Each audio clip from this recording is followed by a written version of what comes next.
الحمد لله رب العالمين والصلاة والسلام على سيد الأنبياء والمرسلين وعلى آله وأصحابه أجمعين أما بعد فأعوذ بالله من الشيطان الرجيم بسم الله الرحمن الرحيم إن الصلاة كانت على المؤمنين كتابا موقوتا صدق الله العلي العظيم وصدق رسوله النبی الکریم۔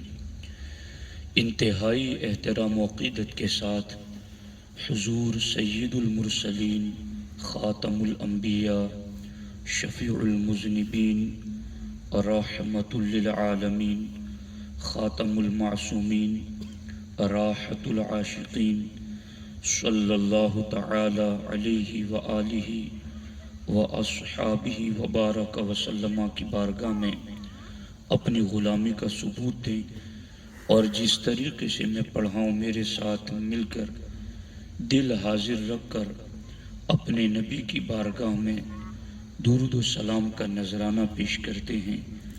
الصلاۃ والسلام علیک یا رسول اللہ، الصلاۃ والسلام علیک یا حبیب اللہ، الصلاۃ والسلام علیک یا نبی اللہ، وعلی آلک واصحابک یا نور اللہ، صلی اللہ تعالی علیہ وسلم۔ مسجد عائشہ کے قریب بسنے والے نوجوان ساتھیوں نے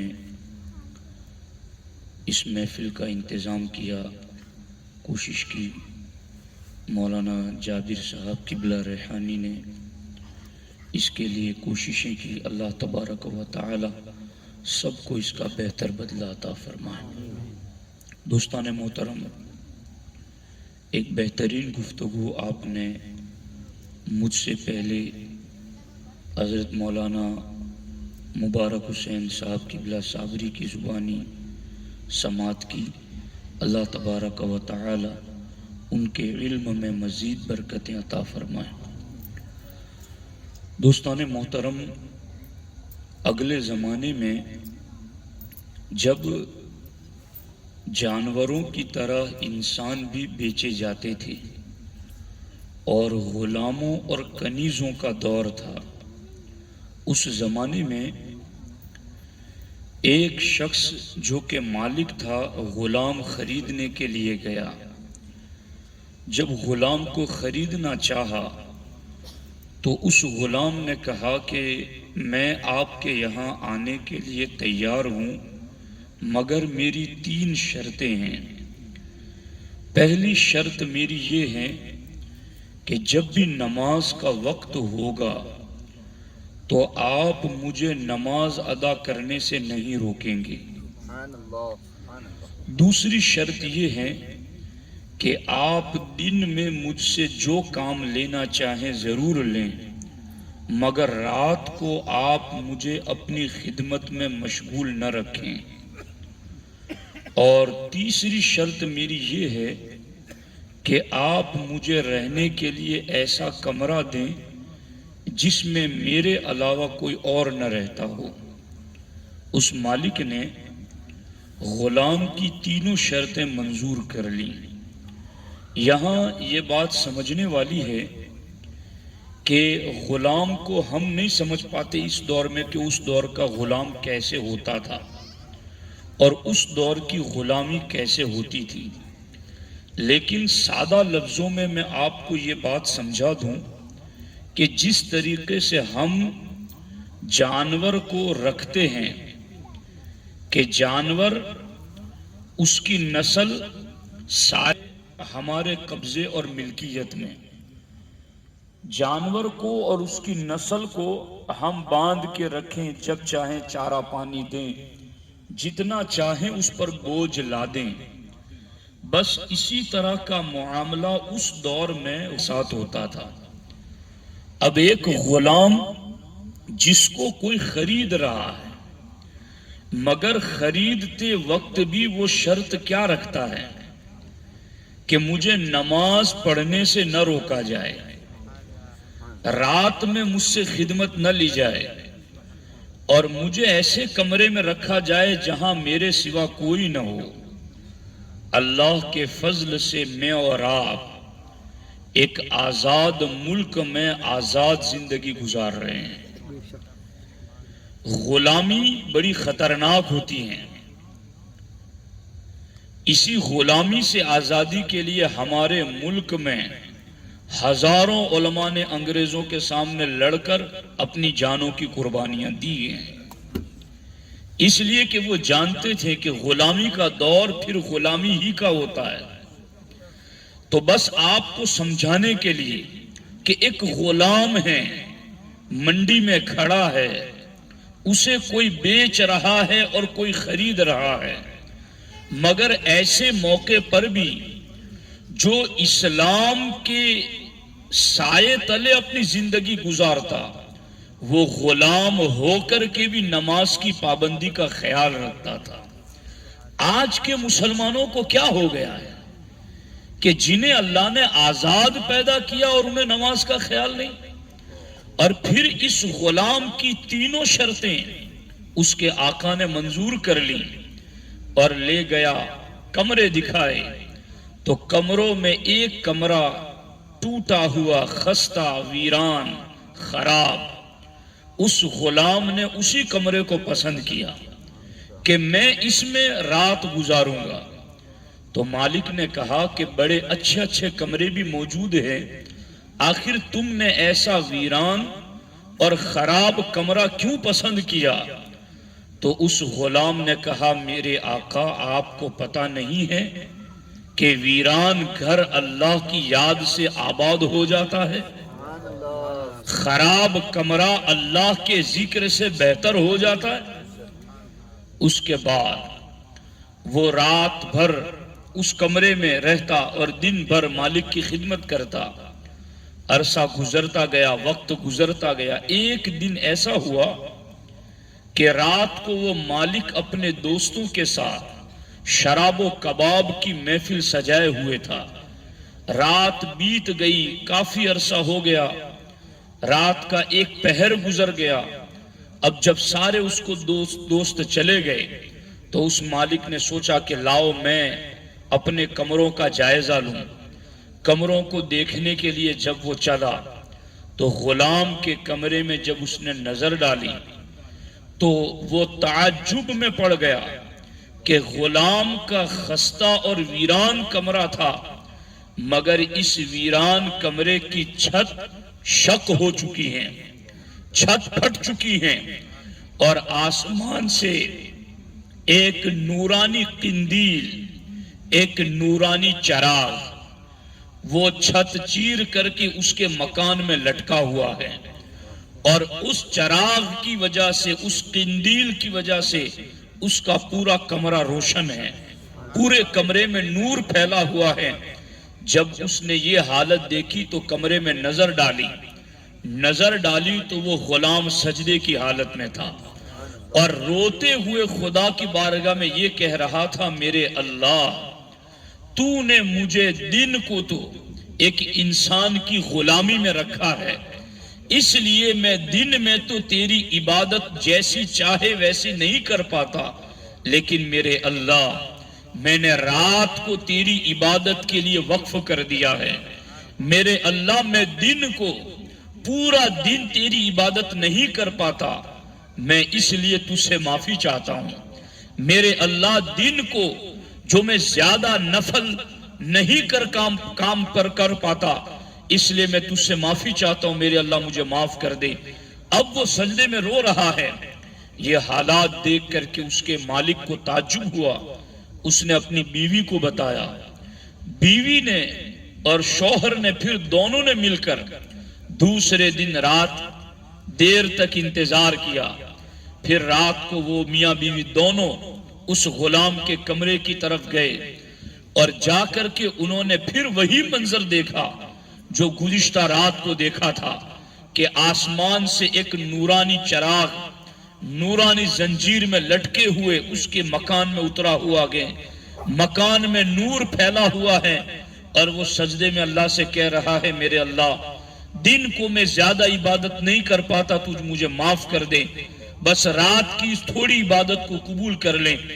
جب میاں بیوی دونوں نے یہ منظر دیکھا، صبح ہوتے ہوتے وہ دونوں میاں بیوی روتے رہے اس منظر کو دیکھ کر، اور دونوں صبح ہوتے تک دیکھتے رہے۔ جیسے ہی صبح صادق یعنی فجر کا وقت طلوع ہوا تو وہ قندیل جو نورانی تھی وہ آسمان کی طرف اٹھ گئی۔ صبح کو یہ دونوں میاں بیوی اس کے کمرے میں آئے اور اس کو کہا کہ ہم تجھے آزاد کر رہے ہیں تاکہ تو جس طرح رات کو عبادت کرتا ہے تو دن کو بھی ویسے عبادت کر سکے۔ اب جب انہوں نے رات کو دیکھا ہوا پورا واقعہ جب اس غلام کو سنایا تو اس غلام نے ایک شعر پڑھا عربی میں، یا صاحب السر ان السر قد ظہر وما اريد حیاتی بعد مشتہر۔ اے اللہ، اے رازوں کے جاننے والے رب، ان السر قد ظہر، اب راز کھل گیا، اب راز ظاہر ہو گیا، وما اريد حیاتی بعد مشتہر، اور میں اب اپنے مشہور ہونے کے بعد زندگی گزارنا نہیں پسند کرتا۔ اس نے یہ کہا اور اس کے جسم سے روح نکل گئی۔ دوستان محترم، میں صرف اتنی بات سمجھانا چاہتا ہوں، وہ غلام ہیں۔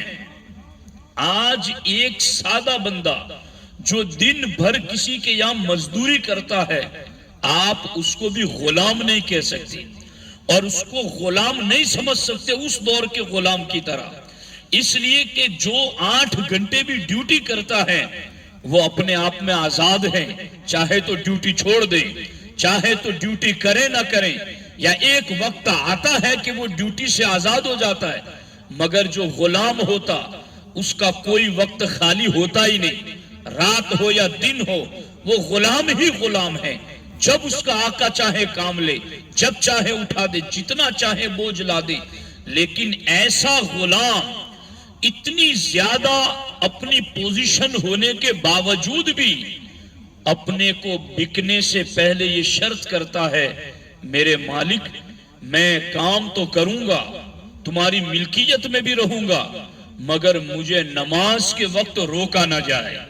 کیا آج کے مسلمانوں کے لیے جو دکانوں پر بیٹھے ہوئے ہیں، جو گھروں میں لیٹے ہوئے ہیں، جنہیں اللہ نے عالیشان بنگلے دے دیے، جنہیں اللہ نے نوجوان اولاد دے دی، اللہ نے جنہیں صحت اور تندرستی دے دی، جن کے پاس کمانے کے اچھے ذریعے ہیں، جنہیں اللہ نے عزت دار زندگی دے دی، جنہیں ذلت سے بچایا، جنہیں اللہ نے پستی سے بچایا، جنہیں اللہ نے نعمتیں اتنی برسائی کہ آسمان کے برستے ہوئے قطروں کی طرح ان پر رات دن نعمتیں برستی ہیں، ایک ایک سانس اللہ کی قیمتی نعمت ہے، یہ ساری نعمتیں برستی ہیں اور انہیں نماز کا خیال ہی نہیں۔ کہاں وہ دور کہ غلام ہے مگر نماز کی بات کر رہا ہے، اور کہاں یہ آزاد مسلمان جو نماز کو چھوڑے ہوئے ہیں، بھولے ہوئے ہیں۔ اور اگر اس سلسلے کے اندر یہ بھی بات سوچو، کئی لوگوں کو یہ بھی وسوسہ ستاتا ہے کہ مولانا ہم ظہر کی نماز، عصر کی نماز، مغرب کی نماز، عشاء کی نماز، فجر کی نماز ہم کیسے ادا کریں؟ فجر کے وقت تو ہمارا فلاں کام ہوتا ہے، اور یا فجر کے وقت تو ہم سوئے ہوئے ہوتے ہیں، نیند آتی ہے، ظہر کا وقت تو ہمارا ڈیوٹی پر گزر جاتا ہے، عصر کے وقت تو کسٹمر زیادہ آتے ہیں، مغرب کا وقت تو کھانے کا ہے، عشاء کا وقت تو معاذ اللہ سیریلیں دیکھنے کا ہے۔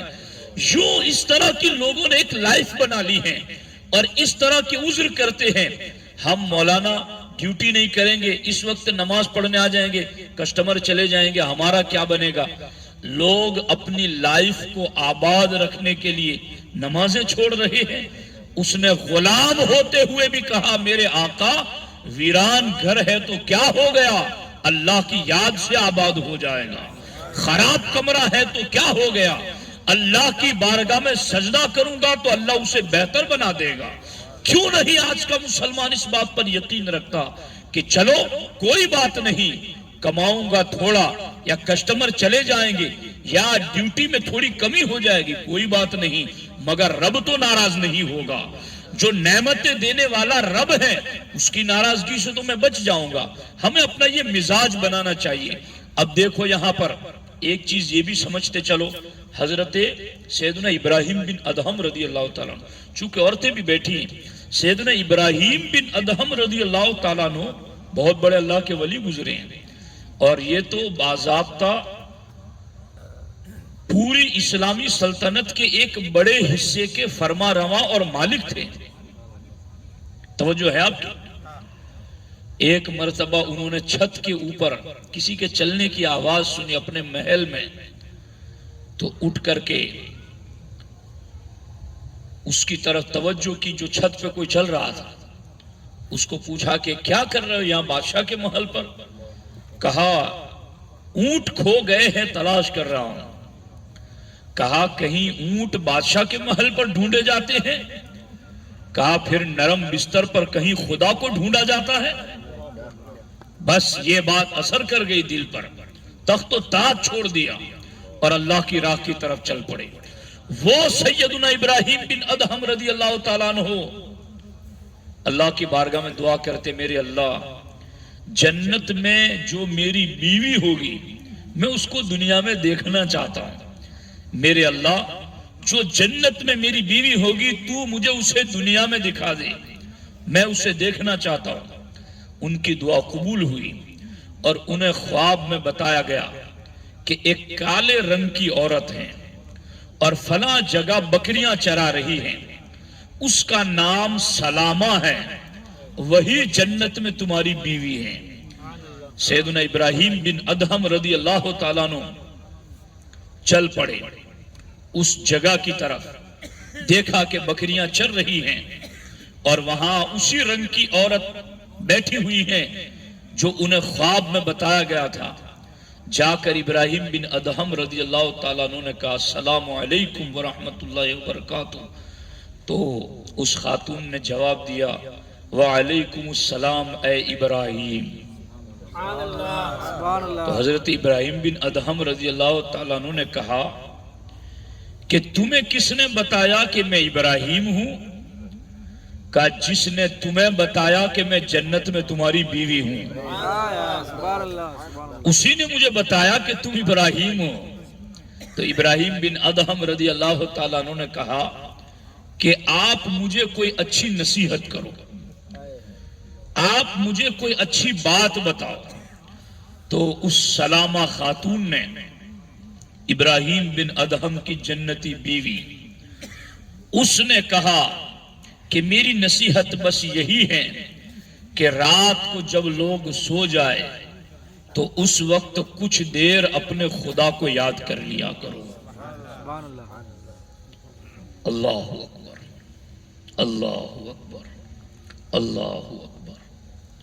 میں اپنے بارے میں سوچوں، آپ اپنے بارے میں سوچئے کہ الحمدللہ آپ سب جتنے بیٹھے ہیں نمازی لوگ ہیں، الحمدللہ اللہ آپ کو اور زیادہ ہمت اور طاقت دے۔ امید کرتا ہوں عورتیں بھی گھروں میں نمازیں پڑھتی ہوں گی، اللہ انہیں بھی توفیق عطا فرمائے۔ کیا نماز مسجد سے پڑھنے کے بعد گھر جا کر ہماری کیا ایکٹیویٹی ہوتی ہے؟ مسئلہ اب ان لوگوں کا نہیں ہے نا کہ جو نمازیں پڑھتے ہی نہیں ہیں، وہ تو بہت دور ہے، مگر جو نماز ادا کرتے ہیں گھر میں جا کے ان کی کیا ایکٹیویٹی ہوتی ہے؟ کیا گھر پہنچ کر کے کبھی اپنے بستر پر، کبھی اپنے ہنچکے پر ہمارے ہاتھ میں تسبیح ہوتی ہے، کبھی ہمارے ہاتھ میں قرآن ہوتا ہے، کبھی ہمیں کچھ دیر کے لیے ہی صحیح اپنا رب یاد آتا ہے؟ یعنی تھوڑی دیر کے لیے آپ غور کیجئے۔ حالانکہ ہمیں تو حکم ہی یہ ہے کہ ہم نماز پڑھیں تو اس تصور سے کہ ہم خدا کو دیکھ رہے ہیں، اور اگر یہ تصور نہ جمے تو یہ جمائے کہ رب ہمیں دیکھ رہا ہے۔ تھوڑی دیر کے لیے کبھی ایسی لو لگائیے اللہ سے، آنکھیں بند کر کے، زبان بھی بند ہو، بس اللہ کی رحمتوں کی طرف توجہ ہو اور بس من ہی من میں خدا سے کچھ باتیں بھی کر رہے ہوں، میرے اللہ میں کتنا ناکارہ گنہگار بندہ تیرا کہ میں تیری عبادت کا حق ادا نہیں کر سکتا، میرے اللہ میں جو کچھ بھی کرتا ہوں ٹوٹا پھوٹا، اس میں ہزاروں کمیاں رہ جاتی ہوں گی، میرے اللہ تو معاف کر دینا، میرے اللہ تو مجھ سے ناراض نہ ہونا، میں مروں تو اپنا دیدار عطا کرنا، جنت میں اپنے نبی کا پڑوس عطا کرنا۔ کبھی گھر میں اس تصور سے بھی تھوڑی دیر کے لیے ہم لوگ کچھ ایسی حالات کرتے، غور کیجئے اس چیز کے اوپر اور توجہ دینے کی کوشش کیجئے۔ اللہ کو ایسے یاد کیجئے کہ اللہ کی یاد میں آنکھوں میں آنسو آ جائے، اللہ کی ملاقات کے شوق میں، اللہ کے جلووں کے دیدار کے شوق میں۔ چونکہ جو بندہ جس سے پیار کرتا اس کو دیکھنا چاہتا ہے، ہم رات دن پانچ وقت اس رب کو سجدہ کر رہے ہیں، اب دنیا میں تو ہمارے لیے دیکھنا ممکن ہی نہیں ہے، لیکن ہم تمنا تو کریں کہ مرنے کے بعد اس کے جلوے دیکھیں، مرنے کے بعد جنت میں اس کے جلوے دیکھیں، تو وہ بات بھی تو اپنے رب سے کیجئے، وہ چیز مانگیے بھی تو اپنے رب سے کہ اللہ میں تجھے دیکھنا چاہتا ہوں۔ حضور صدر الشریعہ نے بہار شریعت میں کتنی پیاری بات لکھی۔ آپ سے پوچھا گیا کہ چونکہ اللہ کو دیکھنا یہ کیفیت سے پاک ہے، یعنی اللہ کیسا ہوگا اس سے اللہ پاک ہے۔ حضور صدر الشریعہ سے پوچھا گیا کہ جنت میں تو اللہ کو دیکھیں گے، تو کیسے دیکھیں گے؟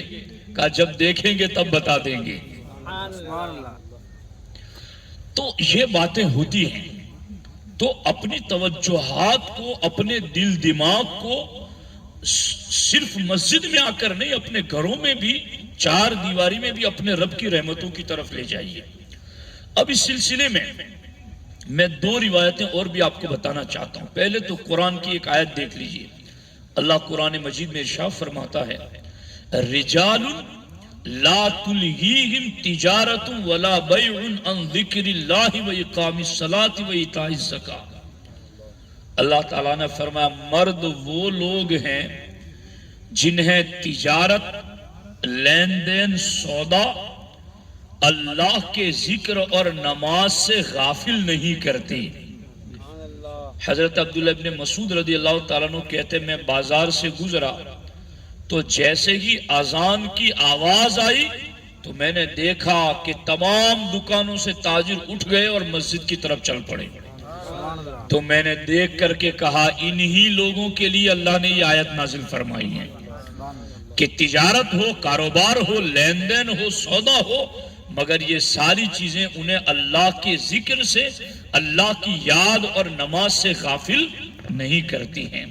اور آج یہی چیزیں ہمیں نماز سے غافل کر رہی ہیں، سودا ہے، لین دین ہے، کاروبار ہے، تجارت ہے۔ تو پھر یاد رکھو ہمارے نبی علیہ السلام فرماتے ہیں جو جان بوجھ کر نماز چھوڑ دے گا قیامت کے دن فرعون کے ساتھ اٹھایا جائے گا، نمرود کے ساتھ اٹھایا جائے گا، قارون، حامان اور ابی بن خلف کے ساتھ اٹھایا جائے گا۔ ہمارے علماء کہتے ہیں کہ یہ چار نام ہمارے نبی نے کیوں لیے؟ فرعون، حامان، ابی بن خلف اور قارون، یہ چار نام ہمارے نبی علیہ السلام نے کیوں لیے؟ دھیان سے سننا۔ علماء فرماتے ہیں ان چاروں کے نام اس لیے لیے کہ انہی چاروں کے کام کی وجہ سے لوگ نمازوں کو چھوڑ دیتے ہیں۔ کون سا؟ فرماتے ابی بن خلف مکے کا کافر، یہ تاجر تھا اور تجارت میں مشغول رہتا تھا۔ علماء کہتے جو مسلمان تجارت، کاروبار میں اتنا مشغول ہوا کہ نمازیں چھوڑ دی تو اس کو ابی بن خلف کے ساتھ اٹھایا جائے گا۔ اور قارون مال جمع کرنے میں لگا۔ علماء فرماتے ہیں کہ جو مسلمان مال جمع کرنے میں لگا اور اس وجہ سے اس نے نمازیں چھوڑ دی تو قیامت کے دن اس کو قارون کے ساتھ اٹھایا جائے گا۔ جو حکومت میں مشغول ہوا اور اس کی وجہ سے اس نے نمازیں چھوڑ دی اس کو فرعون کے ساتھ اٹھایا جائے گا۔ اور جو وزارت میں مشغول ہوا وزیر بننے میں اور اس کی وجہ سے نمازیں چھوڑ دی تو قیامت کے دن اس کو حامان کے ساتھ اٹھایا جائے گا. کتنے دکھ کی بات ہے. تو ساتھیوں نمازوں کی ادائیگی ضروری ہے. اب ایک آخری حکایت عرض کرتا ہوں، بہت دلچسپ ہے، اس کو دھیان سے سننا، عورتیں بھی سنیں اور خاص طور پر یہ عورتوں کے لیے ہی ہے. بنی اسرائیل کے اندر چونکہ ان کے اوپر بھی 2 ٹائم کی نمازیں فرض تھی، تو ایک عورت نماز کی بہت زیادہ پابند تھی، مگر اس کا شوہر ظالم تھا، وہ اس کو نماز پڑھنے سے روکتا. اللہ اکبر. آج تو کوئی شوہر ایسا نہیں ہوگا جو گھر میں بیوی کو نماز پڑھنے سے روکے، بلکہ اگر عورت نماز پڑھتی ہے تو وہ خوش ہوتا ہے کہ چلو میرے گھر میں بھی ایک رحمت و برکت کا کام ہو رہا ہے.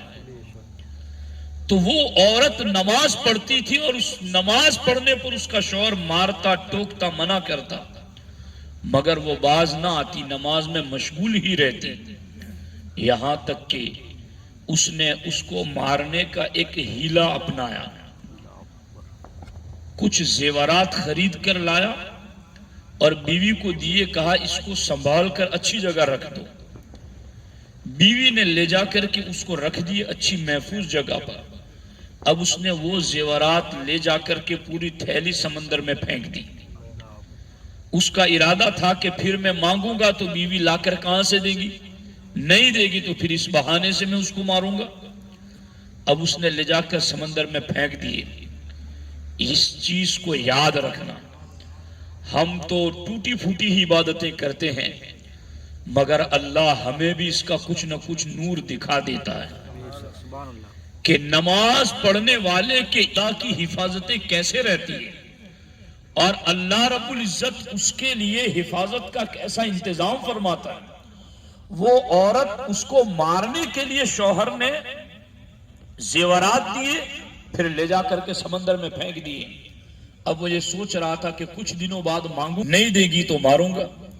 لیکن ایک دن وہ بازار گیا، بازار سے اس نے مچھلی خریدی اور مچھلی خرید کر گھر لایا اور بیوی کو دے کر کہا کہ اس کا سالن بناؤ. بیوی نے مچھلی بنانے کے لیے جب اس کا پیٹ چیرا تو اس کے اندر سے وہی زیورات کی تھیلی باہر آئی. دیکھو اللہ کی قدرتیں.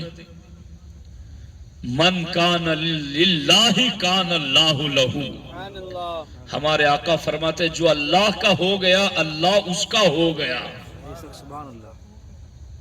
بس اللہ کے ہو جاؤ. اب یہ کہاں سے خریدا تھا اس نے، کہاں محفوظ رکھوایا، لے جا کے کہاں سمندر میں پھینکا، کس مچھلی نے کھایا، اسی مچھلی کو شوہر نے خریدا، وہی لے کر گھر آیا.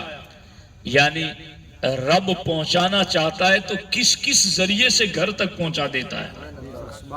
ایمان تو ہو ہمارا اللہ کی ذات پر، یقین تو ہو اللہ کے فیصلوں پر. یہ دیکھیے آپ، اگر آج ہمارے گھروں میں بھی نمازوں کی پابندی ہوئی تو انشاءاللہ تمہارے گھر سے نکلا ہوا شوہر بے روزگار واپس نہیں آئے گا، تکلیف زدہ واپس نہیں آئے گا. کچھ کمی بھی رہے گی تو اللہ تعالیٰ کسی اور ذریعے سے پہنچا دے گا. اب دیکھو اللہ کی حکمتیں اور قدرتیں دیکھو. اس نے جب مچھلی کا پیٹ چاک کیا، اندر سے زیورات نکلے، اس نے پھر اس کو لے جا کر محفوظ جگہ پر رکھ دی. اب بیوی نے جب شوہر نے مانگا کچھ دنوں کے بعد زیورات، تو وہی زیورات جس تھیلی میں بند تھے وہی تھیلی لا کر سامنے رکھ دی. یہ دیکھ کر بھی اس کی آنکھیں نہ کھلی. اس نے خیال کیا کہ یہ اس عورت کی کوئی چال ہے اور اس کو معاذ اللہ جلتے ہوئے تنور میں ڈالا پکڑ کر کے. تو اس خاتون نے اللہ کی بارگاہ میں دعا کی، میرے اللہ مجھ پر جو کچھ بھی ظلم ہو رہا ہے وہ محض تیری عبادت کی وجہ سے، وہ محض تیرے ساتھ محبت کی وجہ سے، میرے اللہ تو میرے لیے بہتر سبب پیدا فرما. اس نے دعا کی تو وہ جلتے ہوئے انگارے اس کے لیے عقیق میں تبدیل ہو گئے. تو ایک نماز ہے جو کیسی مدد کرتی ہے، ایک نماز ہے جو کیسی دستگیری کرتی ہے. نماز نور ہے، نماز راحت و سکون ہے، نماز دل کا قرار ہے، نماز نبی کی آنکھوں کی ٹھنڈک ہے، نماز پل صراط سے گزارنے والی ہے، نماز نیکیوں کے پلڑے کو وزنی بنانے والی ہے، نماز گھر کو رحمتوں برکت کا گنجینہ اور خزانہ بنانے والی ہے، نماز میاں بیوی کے درمیان محبت پیدا کرنے والی ہے، نماز دلوں کا چین اور قرار ہے۔ اس لیے ساتھیو، اگر اپنے گھروں کو آباد کرنا چاہتے ہو تو پھر اللہ کے گھر کو آباد کرو، اپنی نسل کو آباد کرنا چاہتے ہو اللہ کے گھر کو آباد کرو، اپنے گھروں میں نماز پڑھو، اپنی بیویوں کو، عورتیں بھی نماز پڑھیں، اپنے چھوٹے چھوٹے بچوں کو بھی نماز کی تلقین کریں۔ اور ہاں، اس چیز کو بھی آپ یاد رکھ لیں کہ نماز پڑھنا جتنا ضروری ہے اتنا ہی نماز صحیح پڑھنا ضروری ہے۔ اب نماز پڑھنی ہے تو قرات کیسے پڑھیں گے، رکوع میں کیا پڑھنا ہے، سجدے میں کیا پڑھنا ہے، کون سی غلطی ہوگی تو اس کے لیے کیا کرنا پڑے گا، تو یہ ساری چیزیں ہمیں سیکھنی ہیں۔ انشاءاللہ سنی اجتماعات میں آپ آتے رہیں گے تو یہ ساری باتیں انشاءاللہ آپ کو سیکھنے کو ملے گی۔ میری آپ تمام سے درخواست ہے کہ نمازوں کی پابندی کریں، گھر میں بھی پابندی کرائیں۔ عورتوں سے بھی درخواست ہے کہ مائیں بہنیں اپنے گھروں میں اللہ کی یاد کا ماحول بنائیں۔ ابھی مولانا مبارک صاحب بتا رہے تھے، ایک مسلم بچی جس نے 3 سے 4 مرتبہ اللہ کا نام لیا تو اللہ کے نام کی برکتیں دیکھی کہ اللہ نے اس کو اتنی مقبولیت دی کہ اب اس کے نعروں کی وجہ سے ایک انقلاب آتا ہوا نظر آ رہا ہے۔ تو اگر گھر گھر میں عورتیں نمازوں کی، ذکر کی، ورد کی، سبحان اللہ، الحمدللہ، اللہ اکبر، لا الہ الا اللہ، یہ وظیفے اگر عورتیں پڑھتی رہے گی، اللہم صلی علی محمد وعلی آل محمد، اس طرح درود پاک پڑھتی رہیں گی تو کتنی رحمتیں برسے گی، کتنا سکون گھر میں ہوگا۔ گھر کے سارے جھگڑے، سارے فساد، ساری بے برکتی، بچوں کا والدین کی نافرمانی کرنا، بچیوں کا نافرمانی کرنا، انشاءاللہ یہ ساری تکلیفیں دور ہو جائے گی نماز کی پابندی کی وجہ سے۔ اللہ کریم کی بارگاہ میں دعا ہے، رب ذوالجلال مجھے، آپ کو، سب کو نمازوں کی کامل پابندگی کی توفیق عطا فرمائیں، اور اللہ تبارک و تعالی سنی صحیح العقیدہ امام کے پیچھے ہمیں با جماعت 5 وقت نماز کی توفیق عطا فرمائیں۔ جن ساتھیوں نے محنت کی، کوشش کی، دعا ہے اللہ تبارک و تعالی ان تمام کی کوششوں کو اپنی بارگاہ میں قبول فرمائیں۔ آپ تمامی حضرات آئیں، عورتیں آئیں، اللہ تعالیٰ آپ سب کو دونوں جہان